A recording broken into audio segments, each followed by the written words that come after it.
قرآن نہیں لا سکتے. اللہ رب العالمین جل جلالہ عما نوالہ نے یہ چیلنج کیا. قرآن ایک معجزہ ہے. معجزے کا مفہوم یہ ہوتا ہے، ملخص اس کا مفہوم، کہ جس سے فریق مخالف مد مقابل عاجز آ جائے. میریکل، میریکل کا مطلب یہی ہوتا ہے، اس کو انگریزی زبان میں میریکل کہتے ہیں، کہ فریق مخالف اس سے عاجز آ جائے. تو قرآن مجید فرقان حمید ایک ایسا معجزہ ہے کہ یہ دشمنوں پر بھاری ہے. ایک ایسا معجزہ ہے حقانیت کا، حق اور باطل کا، کے درمیان میں امتیاز پیدا کرنے والا یہ معجزہ ہے کہ اس کے مخالف جتنے بھی ہیں وہ عاجز ہیں. مخالف عاجز ہو جائے، مخالف عاجز ہے. قرآن مجید و فرقان حمید جیسا کلام، قرآن منفرد کتاب ہے. اللہ کے محبوب سید العالمین محمد رسول اللہ صلی اللہ علیہ وسلم کا معجزہ ہے. وہ معجزہ ہے کہ قیامت تک اللہ کے محبوب صلی اللہ علیہ وسلم کی نبوت اور رسالت کی گواہی دیتا رہے. کہ قرآن کو پڑھنے والا یہ معجزہ باقی ہے. اس سے پہلے حضور پر نور صلی اللہ علیہ وسلم کے بے شمار معجزات، حضور تو سراپا معجزہ تھے، اثر کا معجزہ تھے، لیکن وہ معجزات ہم نے نہیں دیکھے. اب بھی کبھی کبھی اللہ کے محبوب صلی اللہ علیہ وسلم کی حقانیت کے معجزات ظاہر ہوتے رہتے ہیں. میں آتا ہوں تفصیل سے، لیکن جو معجزات کا بچشمے خود صحابہ رضوان اللہ علیہ مجمعین جن معجزات کا مشاہدہ کیا، ظاہر ہے ہم نے ان معجزات کا مشاہدہ نہیں کیا، اور یہ بات اپنی جگہ پر مسلم ہے. قدم قدم پر حضور پر نور صلی اللہ علیہ وسلم سے معجزات کا ظہور ہوتا تھا. چنانچہ قرآن مجید فرقان حمید میں ارشاد فرمایا کہ اللہ کے محبوب صلی اللہ علیہ وسلم رب کی دلیل و برہان بن کر تشریف لائے. ارشاد ہوتا ہے رب العالمین جل جلالہ عما نوالہ ارشاد فرماتا ہے یا ایھا الناس، اے لوگو، قد جاءکم برہان من ربکم وانزلنا الیکم نورا مبینا. رب کی دلیل بن کر محمد رسول اللہ تشریف لائے صلی اللہ علیہ وسلم، اور ہم نے تمہاری طرف نور اتارا. تو رب کی دلیل بن کر حضور تشریف لائے. سراپا معجزہ، اثر کا قدم معجزہ. قدم قدم پر اللہ کے محبوب صلی اللہ علیہ وسلم سے نفس نفس پر معجزات کا ظہور ہوتا تھا.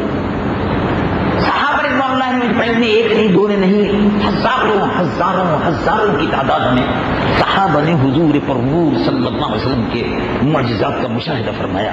لیکن ہم نے وہ معجزات نہیں دیکھے، لیکن ہمارا ان پر ایمان ہے. جتنے بھی معجزات کا ظہور ہوا سب پر ہمارا ایمان ہے الحمدللہ.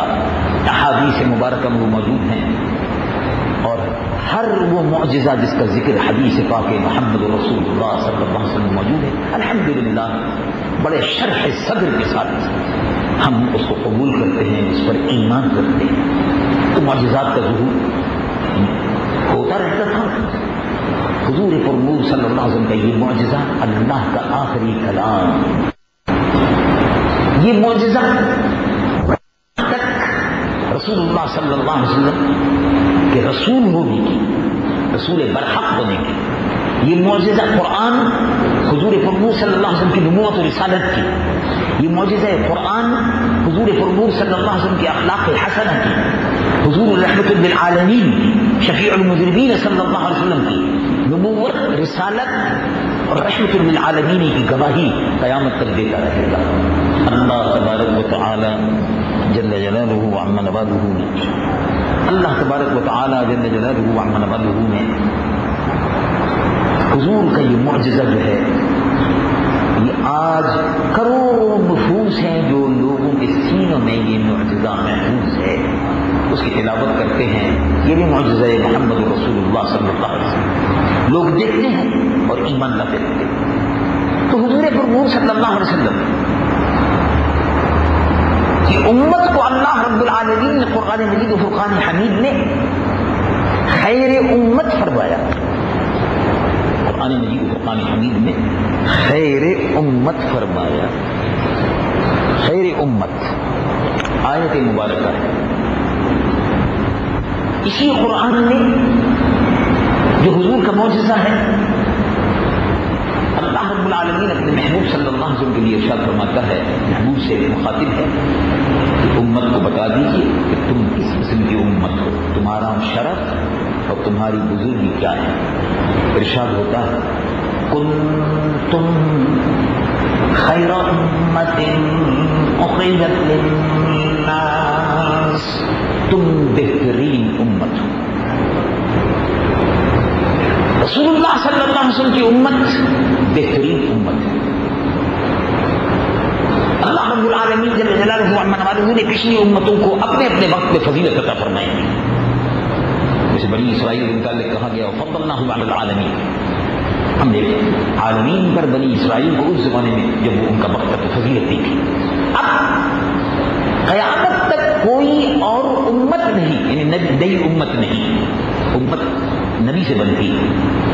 تو حضور پرنور صلی اللہ علیہ وسلم کیونکہ آخری نبی ہے، انا آخر الانبیاء، حدیث مبارک ہے، ارشاد فرمایا انا آخر الانبیاء وانتم آخر الامم، میں آخری نبی ہوں اور تم آخری امت ہو. میرے بعد کوئی نبی نہیں اور تمہارے بعد کوئی امت نہیں. تو اس امت کو اللہ رب العالمین قرآن میں فرماتا ہے تم بہترین امت. کنتم خیر امت اخرجت للناس تأمرون بالمعروف وتنهون عن المنکر وتؤمنون باللہ. تم بہترین امت ہو. امر بالمعروف، نہی عن المنکر، برائیوں سے روکنا، نیکیوں کا پھیلانا، یہ تمہارے فرائض میں سے ہے، اور اللہ پر ایمان لانا. تم بہترین امت ہو. بہترین امت اس لیے بہترین امت ہے کہ بہترین رسول کا دامن اس امت کے ہاتھ میں ہے. چنانچہ امام بصیری اپنے قصیدے میں بردہ شریف میں سبحان اللہ اس کا ایک شعر وہاں پیارا ہے، وہ ارشاد فرماتے ہیں بأکرم الرسل، امام بصیری فرماتے ہیں بأکرم الرسل کنا اکرم الامم، بہترین رسول، اشرف رسول، اکرم رسول، اعلی رسول کا دامن تھامنے کی وجہ سے، ان کے دامن اطہر کی برکت سے اللہ رب العالمین نے ہم کو بھی بہترین امت قرار دے دیا. بأکرم الرسل کنا اکرم الامم، یعنی حضور کی نسبت. اس نسبت کا بڑا مقام ہے. یہ نسبت اللہ رب العالمین جل جلالہ عما نوالہ نے نسبت کو بڑا شرف بخشا ہے. قرآن کو حضور سے نسبت ہے، یعنی قرآن کے لانے والے اللہ کے محبوب سید العالمین محمد رسول اللہ صلی اللہ علیہ وسلم. ویسے تو اللہ کا کلام ہے لیکن لانے والے، چنانچہ لانے والے کو دیکھا جاتا ہے، پھر جو کچھ وہ لے کر آئے ہیں پھر اس کو سنا جاتا ہے. پہلے لانے والے کو دیکھا. چنانچہ قرآن مجید و فرقان حمید میں اللہ رب العالمین جل جلالہ عما نوالہ نے پہلے حضور سے کہا آپ اپنا تعارف کرائیے. پھر قرآن مجید و فرقان حمید کا تعارف ہو رہا ہے. ارشاد فرمایا رب العالمین جل جلالہ عما نوالہ ارشاد فرماتا ہے آپ کہیے فقد لبثت فیکم عمرا من قبلہ افلا تعقلون. میں اس سے پہلے تم جانتے میں تمہارے درمیان میں رہا ہوں. اب حضور یاد دلا رہے ہیں کہ دیکھو میں تمہارے درمیان میں رہا ہوں، تم نے میری زندگی کو دیکھا ہے، بچپن کو دیکھا ہے، جوانی کو دیکھا ہے. فقد لبثت فیکم عمرا من قبلی،